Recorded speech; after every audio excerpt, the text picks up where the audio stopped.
What's happening, guys? Welcome back to another video. I have my dog, DJ Betancis.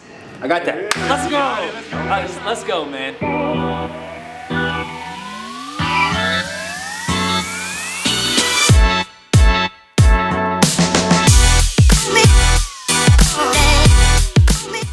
My buddy DJ is a physical therapist, and he's one of the best here in Austin, Texas. We're here at The Collective, and we're gonna get a little bit of work on my calf. I've been dealing with a little bit of plantar fasciitis, and I've had a history of shin splints just from a lot of running, probably a lot of overuse. Some of it might be mechanically, and also I think there's pieces of my programming that could be improved. So the goal of this video is that if you're out there maybe dealing with some of these pains, that hopefully you can learn from this video, get it from DJ, of some small things that you can implement into your workout routine, into your home routine, and also mixing this in with running. A lot of runners, and just my athletes in general, I will say significant, if not majority of my population that I treat is pro athletes. And a lot of their training and strength and conditioning is performance-based, right? Position-based, activity-based, right? And it's to excel in those areas, leaving others that they don't use on a daily basis, which they can be prone to take a wrong turn, take a wrong step, repetition, overuse injuries, or just injuries in general, right? So what you're dealing with, and we'll get into depth about from one, how you're moving, two, what you use and don't use, and then how you can continue to improve in those areas. And again, when you don't address those beforehand, and you're just working on that performance-based rehab or training, it just leaves you prone to a lot that you just wouldn't before, right? For sure. Considering, you know, my boy just going different levels with his performance and his accomplishments, you know. Hey, we're out here running, man. We're running miles, so I gotta make sure that my body's feeling good, but it's important as you are pushing that envelope that you're treating your body in the right way so that it can perform, right? Because if not, then you have things like this and it could be discouraging. If you're always in pain, it's gonna be very hard to perform, and it's gonna be hard to reach your goals. So definitely keep that in mind. I'm hoping that, I know for a fact you guys can get a ton out of this video, so let's rock. So I just got done with the marathon 3 weeks ago, and after the race, I had a lot of tightness in my calves, and I just generally, both calves are just they're worked a lot. So I've been having a history of a lot of shin splints, plantar fasciitis, and it's been on and off in different parts of training, and it won't be there, but then it's always after an effort, a big effort like a marathon or any race, I typically have some type of like delayed like soreness or just just tightness in that sense. Okay. And you mentioned you went from calf, you went from gastroc to your shin splints. When you have that soreness and that tightness after the race or after what you do, where is it specifically? Where do you feel it more so than the other? Definitely in like the soleus. Okay. A lot in there, because like the upper calf it's tight, but like it's definitely down in this area where it's super, like even when I'm doing ankle mobility, the left side is significantly tighter. And obviously right now the pain's now just going into the plantar, and it's just in that arch right now. So that's where most of the pain, especially on this left side. Okay. What about the right? Right is honestly, bro, knock on wood, it's been feeling good. Okay. And it's a lot more like just mobile on this side, but yeah, it's mostly the left side. Gotcha. I want you guys to make note of that. One, experiencing it on one side more than the other. Super common based on what kind of leg you favor. Yeah. Even though you don't see it in your stride, you still favor it and for which sure leg to use. Two, pain location. You're like, oh, I have tightness of the calves, or more so you're like, oh, I'm getting it down here, and then now you're dealing with that plantar fascia, right? Mm-hmm. Kind of way to articulate that term like plantar fasciitis, right? Treating it more like a tendinopathy type thing. It's kind of like compensation over time rather than like inflammation, I gotta rest, I gotta chill. Right. Because when I'm dealing with my athletes, especially my pros, I'm not treating them I'm not gonna tell them to rest. Of course. They don't have time to rest. So we're just trying to put it in the most optimal position to heal, and then we just work within those limits to keep going, keep progressing both performance and that strength aspect. How do you feel throughout the day? Does it hurt in the morning as opposed to middle of the day training at night? I would say it starts to loosen up throughout the day. If I run in the morning, like I'll get a nice like kind of like soft tissue work in and get some light stretching. And then as it warms up through the day, like it feels decent. But like towards the middle of the day feels the best. The evenings, it starts to just get sore after the wear and tear of the day. Sure. And I've just kind of noticed that just throughout the past week and a half here. But in the morning, there's no pain to walk right now, which is stiff. It's stiff though. Tight. So as I kind of do my morning routine, like it's definitely obviously been focusing on this. You do a lot of strength work. You do a lot of you keep up with what you need to off the track, off your running, right? Talk to them about what that consists of. Yeah. So I mean, a lot of my work now is like, you know, it's maintenance supporting my running, right? So I'm not really doing a lot of compound lifts as much. It's a lot of single leg work, a lot of plyometrics, a lot of sled work, forward and back. And I think that's been helping, but there's obviously components of my training that I do think that can improve, and that maybe I'm missing some pieces. And I think even the small stuff that we did last week, I'm like, damn, incorporating just that was like significantly helpful. And I'm a big believer, like, you know, mobility can happen throughout the day. A lot of people are like, yo, I don't have time to be like mobile, to stretch, or to do stuff like that. It's like when you're working, you can always have time to do that. You can stand up and mobilize. So for me, it's more getting the education so that I can apply it. Because right now it's kind of like, all right, I'm kind of throwing pasta on the wall and some stuff's sticking and some stuff is helping. But I think I can be a little bit more tactical, and that's kind of why I'm here with DJ. My guy's super well educated. Again, we've kind of got a rundown of your programming and what you do outside of your running to, you know, what you do. But one aspect that you mentioned to me is history of injuries as to what led you to create your little programming outside. Yeah. What are those? As I've transitioned to a running environment, a lot of it's been overuse stuff. Shin splints, plantar fasciitis, and just like kind of like more running related injuries. And then I've had some like IT band syndrome stuff where it kind of pulled down on my right glute, and then some pain started happening in the knee. But I would say that's most of the injuries since kind of getting into running. Down. Good. Neutral, go in. Good. Out. And super mobile. Stability, endurance, and muscular balance, I think is what you lack. Come feature in the video. So I wanna introduce our other therapist, Alexis, real quick. Give her a shout out right there. Let's go. We're dealing with his famous plantar fasciitis. Supposedly he runs or something like that. Not many people know that. Yeah, we talked about that joint mobility on top. Super good. Once we get to that heel and that calcaneus, I should be able to take it in and out medial lateral pretty well. You know, not significantly, but bro, I can't even. It's not moving. Really? Right? And it's not a bad thing. Super common in athletes in general. I would definitely like a lot more from there. But that's your right side too, not even the side you're having issues. Yeah. Right? Like calcaneus, I should be right. We invert. Exert. We got to control that too. I still want mobility through here. Why? Where does that Achilles gastrocsoleus run through and attach? Bottom of the heel. That's it. Right? With your mechanics, we talked about not getting the full extent of that foot, especially long distance running. So there's not much extensibility at that bottom to get that elasticity and that stretch through that Achilles. Okay. Which is why where you get most of your pain? Yeah, in the soleus. At the bottom. That is overuse. Fair. It's not like, oh, I don't have that mobility because I just don't have it. It means all that ground and pound is occurring within this section right here. Right. Whereas I don't get that stretch and that full extent of the foot because now I want to get to here. Look at what I'm going to show you. Big toe extension, which we talked about. Minimal to none. I'm looking at neutral through here. I should get good extension to the toe, and look at how it just takes all the plantar fascia and all these tendons up here with it, as well as your other toes. You're getting minimal big toe extension. Right. Look at how much it takes with it. I should be able to move that independently. Fair. Right? That alone, you can see that stretch through that plantar fascia. Look at that. Yeah. Right? What do we talk about? Putting that pressure through that big toe. Right. Instead of the outer toes. Instead of the outer toes, so again, with long distance running and just athletes, cutting athletes in general, they'll get a lot of use of this outer aspect of the foot, roll their weight and weight distribution on that outside, and this is their primary use, right? All throughout this aspect. You can see the mobility through here. I barely get a stretch, just showing you that. Exaggerating a bit. Big toe.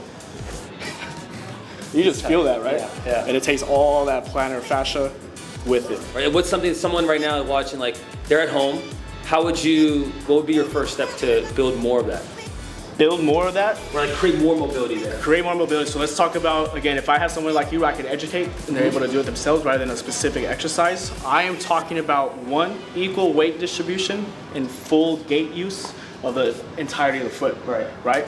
Right now with running, he is getting a lot of ground and pound within this aspect right here. Right? Lock through the heel, and it's just, this is your repetition. Whereas we would like full use of that gait pattern, full toe extension through the foot as a whole. Fair. Right? And you're not getting any of this big toe extension. Yeah. I like to exaggerate and kind of use the metaphor. If I'm getting amputation, bro, I'm taking all my 4 toes, leave my big toe. Yeah. That is what I'm using. That is where all my balance, that is where all my weight distribution, not all, it should be pretty equal. Yeah. But I'm exaggerating the fact where I want so much more to that big toe. You're not necessarily going at top speed. Like you're not sprinting, right? So running is an activity that is more aerobic based. So like in a run, you're not, like when I'm going 6 miles or 5 miles easy, it is exactly what you said. Like it's just consistent, but you're not really opening, and I don't need a push off. Right. Now who does that? Sprinters. Sprinters, yes. That's not what you do. Exactly. This is where programming and what you do outside of running comes into play. Fair. I'm not gonna change this guy, especially with how you're performing, what you're accomplishing. I'm not gonna go change his running mechanics. That's not what I'm here to do. I'm here to create a program outside to where if I just get this activating, I get you comfortable, I get you using it just a little bit more, we avoid such overuse and irritation through that plantar fascia. Right? So it's kind of creating that muscular balance is what we're lacking. Right now, you're just using a lot of that outside. If I can just get you to train this outside of your running, it transfers over. See, you have a great arch, right? And you do great at maintaining that, but a big toe extension, that's neutral, bro. We're getting nothing through there. I should be able to move big toe independently. Whereas, look at your 4 toes, look at your big toe, and it's barely coming to probably the level. And I'm more so looking at this aspect. Don't worry about the point of it. I can take that and move it all day. Right. I'm more so looking, that's like a straight line right there. Fair. Easy, right? Yeah. But you're not getting any symptoms right here, so it shows how much you like to favor this leg while you're running too. Right. Me as a therapist, I don't heal your tissue. My hand's doing some work, my needle's doing some work. It's not fixing you. Right. I'm putting his body in a position where I want it, right? Extensibility, just tissue environment for it to heal in its most optimal state. Right? So what we're gonna do is one, loosen up that plantar fascia. I wanna work on this joint mobility, right? Especially loosen up this tissue because there's just a lot of tension throughout this medial side. Right. And then we're gonna work some loading and weight distribution for you to keep that mobility and then muscle balance with what we got. Dry needling was fairly new at the time. I was like, dude, you're not doing much. Yeah. Most effective tissue release I've ever used and probably my most favorite tool in the toolbox right now. It's gonna do what I do with my hands in 5 sessions in 1. Right. What DJ was saying, right? Like a lot of Graston tools, a lot of soft tissue mobilization. Like, yes, that stuff helps to like improve the healing process, but just if you just go get a dry needle work done and think that your calf is gonna be fixed, like that's not the mentality, that's not the approach. That's just the tool in the tool belt, in addition to your strength work, in addition to actually creating more stabilization in the foot. So just keep that in mind. I think a lot of people, like, they talk about, oh, I got dry needling done today, or I did Graston tool, whatever, and like, that's just a piece of it, right? You have to pair that actually with the strength work to then actually get the improvement of the muscle. So just keep that in mind. Dry needling is a great tool, but it's not the only answer in your guys' recovery routine. So we need that big toe extension, that you can just feel the tension through that medial side. There's already a knot right there going in. Ah, yeah. This video is sponsored by Cuts Clothing, which is my favorite athleisure brand to wear when I'm not running. And you guys know I run a lot. I'm always in running clothes or just sweating all the time. So when I just want to chill, or when I'm traveling to the airport, or even just like day-to-day life, I'm typically always wearing Cuts. Their shirts are buttery soft, and honestly, they're 5-inch shorts. These are the Mojave shorts, are my favorite to wear by far. So if you guys want to go check them out, use the link in my bio, go get a discount. Other than that, back to the video. Let's go. What I'm hitting right now is like the flexor region. All these muscles that I'm hitting are in charge of flexing the toe, and we need extension. So we need to release these right here. Honestly, bro, you're a champ, because the 2 spots that I hate getting needle, foot, number 1. And then, bro, my extensors, like my wrist extensors, my forearm sucks. I'm glad you're telling me that as he's needling my foot with the 4th needle. This man DJ said, you're a champ. The 2 places I hate getting needled. That's the 4th one, champ. Ah, let's go. I felt that shit. Damn. You gotta love to see it, man. This is the recovery process that no one wants to do. This is the recovery process that no one wants to do, Chris. One more? 1, 2, 3, 4. Let's get 5 right here. Lovely. From like the concrete to like... Look at where the angle of your feet, like where you rest in general. We're in complete resting state, right? You see that? Like your Achilles isn't in a straight line. Yeah. It literally gets that line to pull in. It's where all your weight's being distributed laterally. Yeah, on the outer blade. So we're gonna release all this. Then.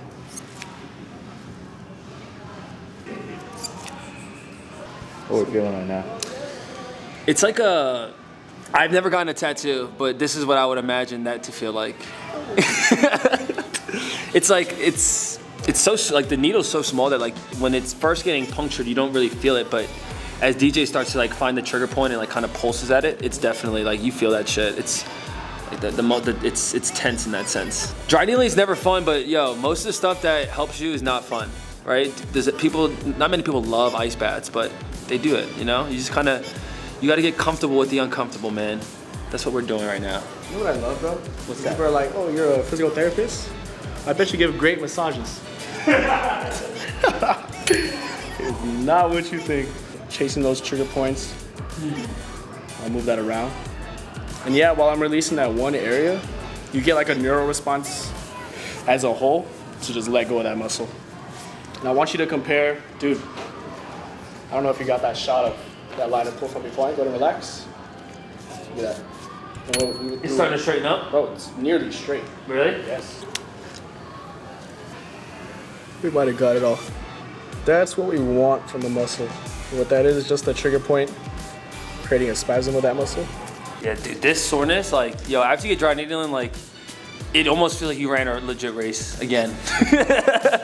You will be sore after doing this. I promise you that. Real quick, how does his other leg feel compared to the one he just worked on? Same. But we get a lot more calf tension here. Yeah. Ask him how it feels. Stop playing with me, dog. This man is funny, bro. I put my head down real quick. He said, go ask him how he feels. Yo, there's nothing fun about this, dog. But the fun is, in 2 days when my shit feels better, that's the fun. Ooh.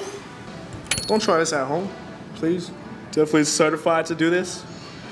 I'm avoiding tons of nerves, that's for sure. That part's done at least. Yo, the needling is done. What's next? Grafton? We'll do a little bit just to get some blood flow through there. It's not really tissue release. If anything, just the fascia. Yeah. So I just want some blood flow through there, but I'm definitely still gonna get in there with my hands a little bit.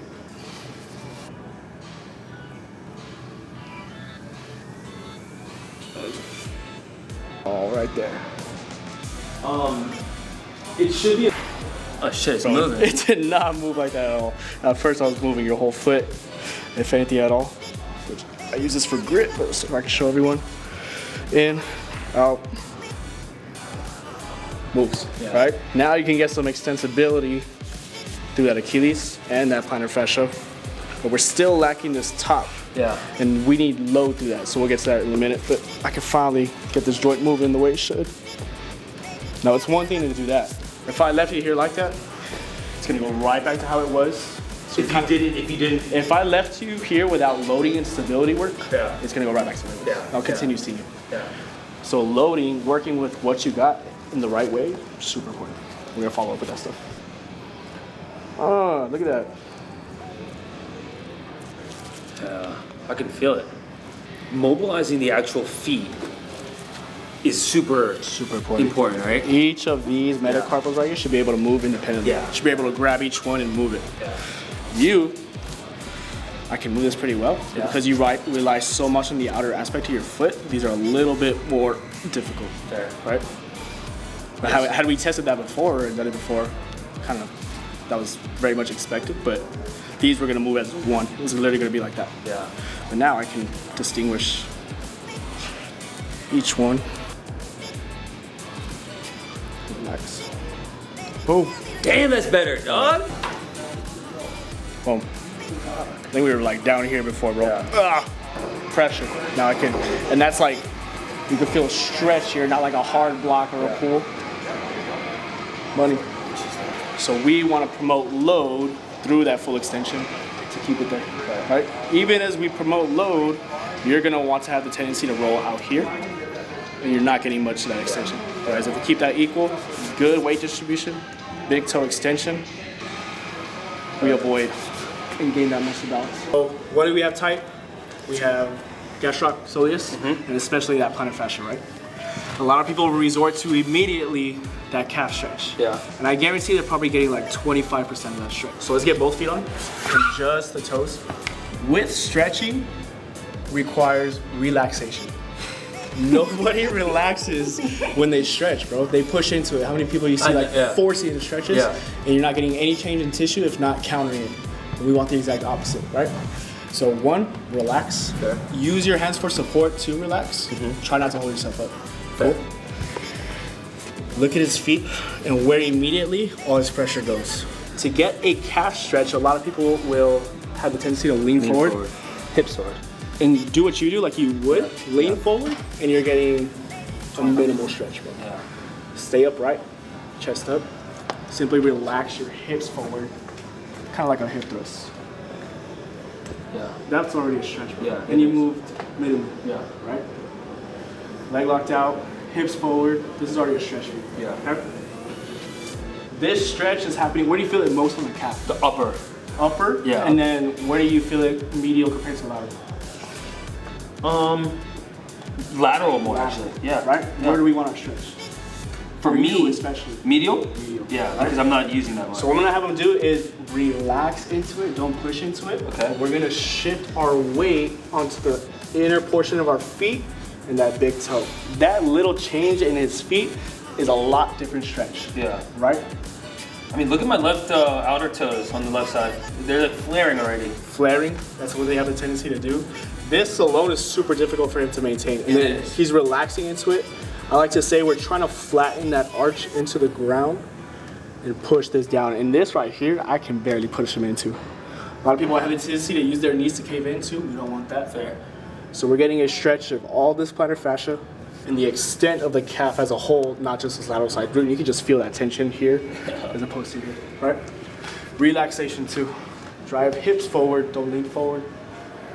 This is my go-to stretch for you, bro. It's just the fact that I'm using the outer blade too much and not using the big toe enough, right? Because in a perfect world, you would want everything to function and work well together as a system, Correct. right? Not just independently on the, yeah. So we talk about people, oh, well, my arch collapses. Right. Right? And a lot of people are like, okay, to fix that, I'm gonna rely on the outside of my foot, which is negative, right? It's a specific muscle that keeps this toe down and engaged while you still maintain your arch. Not letting your ankles cave in, which is what you're doing. Right. Typically, it's engaging the foot as a whole, equal force between the heel and all the toes. Right. That's Fair. optimal, Fair. right? Hips nice and forward, not leaning forward. Driving up through those big toes, so you have no forearm toes, into a calf raise. Drive, drive, drive, big toe, nice and slow on the way down. Bro, nice. You can tell you've been doing your homework. Again, ideally, we want equal pressure between all these toes, but when I'm retraining, I'm really emphasizing big toe. And we're just gonna talk about, you could do whatever strength training you have been, Yeah. but we're gonna emphasize what you should focus on Right. on that foot and ankle. So that's gonna transfer over to education as far as what people should be training, Right. right? And then again, you're relying, go ahead and stop. Good, bro, you're getting there. You kind of stop in this kind of bottom aspect of the foot. Again, you're getting more so of a stretch. Like you feel it Yeah. under getting a stretch. I want a lot more activation trying to get up. Yeah, pushing off that toe. Exactly. Yeah. It's one thing to get that roll. Right. I saw in your videos too. It's good, bro. You're getting a stretch. I need a lot more drive through that big toe. Fair. A lot more activation. Fair. So a lot more push through. There it is, bro. That's a big difference compared to what you just felt, right? Yeah. So when we're lifting, let's go into a split lunge real quick so we can show them. Marathon runners or just long distance runners in general rely a lot on this posterior chain, right? So if I have them do a split squat, go ahead and do it. This is what they do already. A lot of posterior chain, glutes, hamstrings, driving through this calf, right? Compare that and what you long distance runners and marathon runners want to train is countering what you do for performance wise. And we Yeah. want a lot more activation of this anterior chain, a lot more quad, a lot more driving through this big toe and getting that weight forward. Who does this? Sprinters, Yep. right? But you need this training to avoid overuse of this posterior chain that they do for miles and miles and miles, right? So if I just get activation and learning to get comfortable with that activation, that's all we need, Like, right? once you guys do this, you'll feel it instantly in the quad. Like, this angle is so much different than just holding this isometric. And like that subtle nuance of just one pushing the weight forward and in that drive stance. And if you look at this, it looks very similar to a 40. But for a runner like me, I'm not doing that necessarily as much anymore. And then if you add the element of actually lifting the toe, you really get this fire from all the way from the bottom chain. Yeah, this one I hear DJ, this one has been money. Bro, money, and he's done a great job because when we first did it, one, Bruh. he didn't even know how to transfer his weight forward at all. He didn't even know what that felt like to get this quad firing. And then two, he was very much on the outside of that foot. He's keeping that big toe down, driving through that big toe, good alignment, quad activation. Even here, driving through the big toe, bro, that's money. This is That's a go-to. This one burns, dog. And it's funny because like DJ, I have trained these muscles before. It's just that it's been a while. Because in football, you train a lot of that sprinter mechanics and a lot of that stuff, but now as I've kind of transitioned out of that, it's that I need to introduce that again, right? And that's kind of that's why I actually mentioned the history of injuries too. Yeah. Because you develop kind of that rehab and strengthening program based on that. Yeah. A lot of posterior chain, which is super necessary based on the injuries that you have. But with any type of performance training, even my NFL guys that are in here, you're never just training that sport-specific muscle that you use. Because once you do a sudden movement, something out of that element, that's where you're getting injured. Yeah. So it's super important to at least get some counter training in. Again, not focusing on just that posterior aspect, anterior chain as well, and that's where you avoid that overuse injuries. You know, step. get him some height, dog. Boom, that is the end of the video, guys. So DJ kind of walked us through a little soft tissue work, a little mobility work, a little hands-on work, in addition to some strength stuff that you guys can incorporate. So just remember, like if you are an endurance runner, if you are a runner that's doing any types of races, incorporate the things that you're not doing in your sport into your guys' training. A lot of runners don't even work out really, so just keep that in mind. Like even the small stuff that you guys are doing, whether it is mobility, stretches, strength work, incorporate the muscles that you're not incorporating in running and incorporate that into your guys' training. So DJ, appreciate you having us. Always. Super dope. DJ, you want to close us out with anything? Collective here? You know where to find us. It was a pleasure, bro. Hell yeah, dude. Yeah, more collaborations coming soon. Easy. If you guys like this video, smash the like button and drop in the comments. If you want me and DJ to cover a different injury, drop in the comments what you guys want to see next. Until next time, deuces, we're out.